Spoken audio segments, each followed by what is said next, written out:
ഇവിടുത്തെ മുസ്ലിം ലീഗ് പറഞ്ഞതുപോലെ മുസ്ലിം ലീഗിന്റെ ആവശ്യപ്രകാരമാണ് ശ്രീ വി ഡി സതീശനെ മുഖ്യമന്ത്രിയാക്കിയത്. അതിനുവേണ്ടി കേരളത്തിലെ തെരുവോരങ്ങളിൽ കോൺഗ്രസ്സുകാരെന്ന് വ്യാജേന കോൺഗ്രസിന്റെ പതാക പിടിച്ചുകൊണ്ട് മുസ്ലിം ലീഗ് സംഘടിപ്പിച്ച നിരവധി പ്രകടനങ്ങളും പ്രതിഷേധങ്ങളും ഈ നാട്ടിൽ നമ്മൾ കണ്ടതാണ്. അപ്പോൾ വി ഡി സതീശന് അവർ കൊടുത്ത ഉറപ്പും തിരിച്ച് വി ഡി സതീശൻ കൊടുത്ത ഉറപ്പുമാണ് ഇപ്പോൾ RV ബാബുവിന്റെ പേരുള്ള കേസുകൾ പോലെ ഇവിടെ സംഭവിച്ചുകൊണ്ടിരിക്കുന്നത്. അതായത് മുസ്ലിങ്ങളുടെ 9.5 വർഷത്തെ നഷ്ടം നികത്തണം എന്ന് പരസ്യമായി പ്രസംഗിച്ചയാൾ ഇന്ന് കേരള ക്യാബിനറ്റ് മന്ത്രിയാണ് ശ്രീ KM ഷാജി.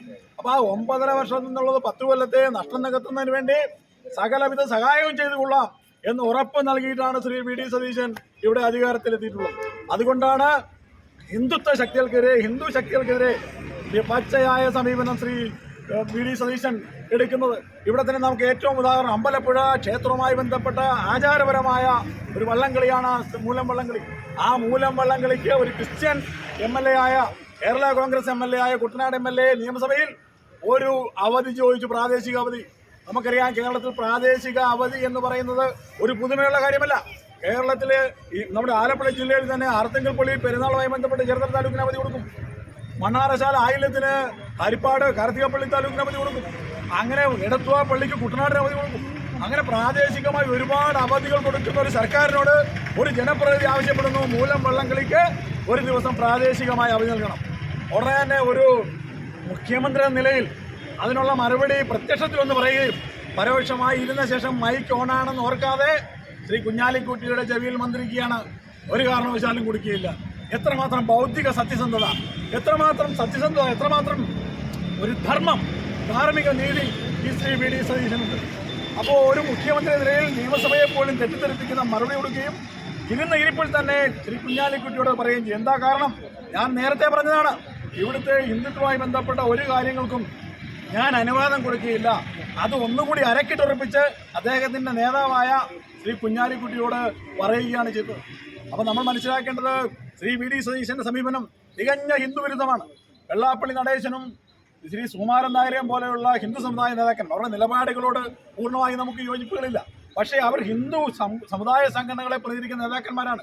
അവരോട് കാണിക്കുന്ന അയിത്തം, അവർ മാത്രമാണ് ഇവിടുത്തെ സാമുദായിക ശക്തികൾ, അവരാണ് ഇവിടുത്തെ കുഴപ്പങ്ങൾക്ക് കാരണം എന്ന് പറഞ്ഞുകൊണ്ട് അവരുമായി യാതൊരുവിധ കോംപ്രമൈസും ഇല്ല എന്ന് ആവർത്തിച്ച് പറയുകയും സമയം കിട്ടുമ്പോഴെല്ലാം പാണക്കാട് തങ്ങളുടെ കാലിൽ വീഴുകയും ഞാൻ നേരത്തെ പറഞ്ഞ ജിഫ്രി മുത്തുക്കോയ തങ്ങളെ പോലെ, കാന്തപുരത്തിനെ പോലെ, അതുപോലെ തന്നെ നിരോധിത പ്രസ്ഥാനമായ ഭീകരവാദ പ്രസ്ഥാനമായ ജമാഅത്തെ ഇസ്ലാമിയുടെ നേതാക്കന്മാരുടെ വരെ വീടുകളിൽ പോയി അവർ പറയുന്നത് കേട്ട് അവരെ വണങ്ങുന്ന ഇദ്ദേഹത്തിൻ്റെ മതേതരത്വം ഏത് മതേതരത്വമാണ്?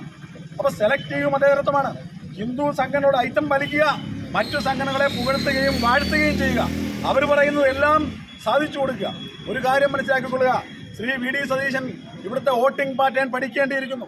ഇപ്പോൾ നിങ്ങൾക്ക് 103 സീറ്റ് കിട്ടിയെങ്കിൽ 22 മുസ്ലിം ലീഗിൻ്റെ സീറ്റുണ്ടെങ്കിൽ തിരുവിതാംകൂറിലെ സീറ്റിൻ്റെയും വോട്ടിൻ്റെയും കണക്ക് കൂടി ഒന്ന് പഠിക്കുന്നത് കൊള്ളാം. ഈ കഴിഞ്ഞ ഇലക്ഷനിൽ ഹിന്ദുത്വ ശക്തികളല്ല, ഇവിടുത്തെ ദേശീയ ശക്തികൾ അവരുടെ നിലപാടിൽ ഉറച്ചു നിന്നുകൊണ്ട് തെളിയിച്ച ഒരു കാര്യമുണ്ട്, ഹിന്ദുക്കൾക്കും വോട്ടുണ്ട്. കാരണം കഴിഞ്ഞ ഇലക്ഷനിൽ ഇവിടുത്തെ 36 മണ്ഡലങ്ങളിൽ നിർണായക ശക്തിയാകുവാൻ ദേശീയ ശക്തിക്ക് സാധിച്ചിട്ടുണ്ട്. എന്ന് പറഞ്ഞത് സുകുമാരൻ നായരും വെള്ളാപ്പള്ളിയുമാണ്. അതിന് ശക്തി പോരെന്നും അവർ വിചാരിച്ചാൽ നടക്കുകയില്ലെന്നും മനസ്സിലാക്കിയതുകൊണ്ട് ഇനിയുള്ള കാലമെങ്കിലും നമുക്ക് മുസ്ലിം ലീഗിനെയും മുസ്ലിങ്ങളെയും പീഡിപ്പിച്ചുകൊണ്ട് ശ്രീ വി ഡി സതീശനെ കാലുവാരി താഴത്തിട്ട് അവരുടെ പിന്തുണയോടെ മുഖ്യമന്ത്രിയാകാനുള്ള ശ്രമമാണ് ശ്രീ ചെന്നിത്തല നടക്കുന്നത്. അതുകൊണ്ടാണ് ചെന്നിത്തലയുടെ പോലീസ് നിരന്തരമായി പല കാര്യങ്ങളും ഇപ്പോൾ കാപ്പ കേസിൽ സുഗതനെ പ്രതിയാക്കിയത് മുതൽ ഇഡിയെ ആക്രമിച്ച കേസിലെ പ്രതിക്ക് ജാമ്യം കിട്ടുവാൻ ഒത്തുകളിച്ചത് മുതൽ ഏറ്റവും ഒടുവിൽ നമ്മുടെ RV ബാബുവിനെ കേസിൽ പ്രതിയാക്കുന്നത് വരെയുള്ള കാര്യങ്ങൾ ഇതൊരു പരീക്ഷണമാണ്. ഇതങ്ങനെ മുന്നോട്ട് നടത്തിക്കൊണ്ടു പോകാമെന്നാണ് ചെന്നിത്തലയും സതീശനും മത്സരിച്ച് മുസ്ലിങ്ങളെ പ്രീതിപ്പെടുത്തുവാൻ ഈ നടപടി ചെയ്തുകൊണ്ടിരിക്കുന്നത്. അദ്ദേഹം പറഞ്ഞത് നമ്മുടെ ഇവിടുത്തെ ഓപ്പറേഷൻ സിന്ദൂറുമായി ബന്ധപ്പെട്ട സംഭവം ഉണ്ടായ ആ പഹൽഗാം തീവ്രവാദത്തിൽ അതിലെ കൊല ചെയ്യപ്പെട്ട ശ്രീ രാമചന്ദ്രന്റെ മകളുടെ പോസ്റ്റിന് താഴെ വളരെ മോശമായ രാജ്യദ്രോഹപരമായ ഒരു പോസ്റ്റ് ഇട്ടിട്ട് ഇന്നലെയാണ് വിമാനത്താവളത്തിൽ വന്നിറങ്ങുമ്പോൾ അദ്ദേഹത്തെ അറസ്റ്റ് ചെയ്യാൻ സാധിച്ചത്. അതും സെൻട്രൽ പോലീസിന്റെ, കേന്ദ്ര പോലീസിന്റെ ഇടപെടലിലൂടെയാണ് സാധിച്ചത്. നിങ്ങളൊന്ന് പരിശോധിച്ച് നോക്കുക. നിരവധി ഫേസ്ബുക്ക് പോസ്റ്റുകളായിട്ട്, നിരവധി വാട്സാപ്പ് ഗ്രൂപ്പുകളിൽ ശക്തമായ ഹിന്ദു വിരോധം, ഹിന്ദു ദേവതമാരെ അപമാനിച്ചുകൊണ്ട്, ഹിന്ദു വിശ്വാസങ്ങളെ അപമാനിച്ചുകൊണ്ട് നിരവധി പോസ്റ്റുകൾ ഇടുകയാണ്. ആരും ചോദ്യം ചെയ്യാനില്ല. ഒരു പോലീസും കേസെടുക്കുന്നില്ല. ഈ കഴിഞ്ഞ വിഷു ദിനത്തിൽ കേരളത്തിലെ 8ഓളം സ്ഥലങ്ങളിലാണ് ശ്രീകൃഷ്ണ ഭഗവാനെ മാംസാഹാരിയായി ചിത്രീകരിച്ചുകൊണ്ട് പോസ്റ്റ് ഇടുകയും അത് വ്യാപകമായി പ്രചരിപ്പിക്കുകയും ചെയ്തത്. അതിനെതിരെ എന്ത് നിലപാടാണ് ഇവിടുത്തെ കേരള പോലീസ് എടുത്തത്? ഈ ആലപ്പുഴ ജില്ലയിൽ ചേർത്തല താലൂക്കിൽ മെഹർ മെഹന്തി എന്ന് പറയുന്ന ഒരു മന്തിക്കടക്കാരനും അതുപോലെ പോസ്റ്റ് ഇട്ടു. അതിനെതിരെ ഹിന്ദു സംഘടനാ നേതാക്കന്മാർ അവിടെ സമരം ചെയ്തു. ആ സമരം ചെയ്ത ശേഷമാണ് ഇവിടുത്തെ കേരളത്തിലെ പോലീസ്, ആലപ്പുഴ ജില്ലയിലെ പോലീസ്, ആലപ്പുഴ SP ആയിരുന്ന അദ്ദേഹത്തിന്റെ നേതൃത്വത്തിൽ ഒരു കേസെടുത്തു. ആ കേസ് എന്ന് പറയുന്നത് പോലീസ് ഭാഷയിൽ മുട്ടയിൽ വെച്ച് ജാമ്യം കൊടുക്കുന്ന കേസാണ്. അത്ര ദുർബലമായ വകുപ്പുകൾ ഇട്ടുകൊണ്ട് ശ്രീകൃഷ്ണ ഭഗവാനെ അപമാനിച്ചവർക്കെതിരെ ഒരു കേസെടുത്ത് അവരെ ജാമ്യത്തിൽ വിടുകയുണ്ടായി. എന്നാൽ അതിനെതിരെ പ്രതികരിച്ച ഹിന്ദു സംഘടനാ നേതാക്കന്മാരെ അതിലും ശക്തമായ വകുപ്പുകളിട്ട് കേസെടുക്കുവാൻ ആ പോലീസിന് മടിയുണ്ടായില്ല. അപ്പം നമ്മൾ പറയുന്നത് ഇരട്ടത്താപ്പാണ്, വ്യാപകമായ ഇരട്ടത്താപ്പ്.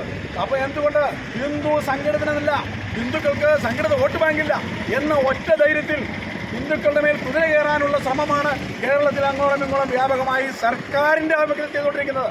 ഇതിനെ നിയന്ത്രിക്കുവാൻ, ഇതിന് പൂട്ടിടുവാൻ ശക്തിയുള്ള പ്രസ്ഥാനമാണ് ഇവിടുത്തെ ഹിന്ദു ഐക്യവേദി പോലെയുള്ള ഹിന്ദുത്വ പ്രസ്ഥാനങ്ങൾ.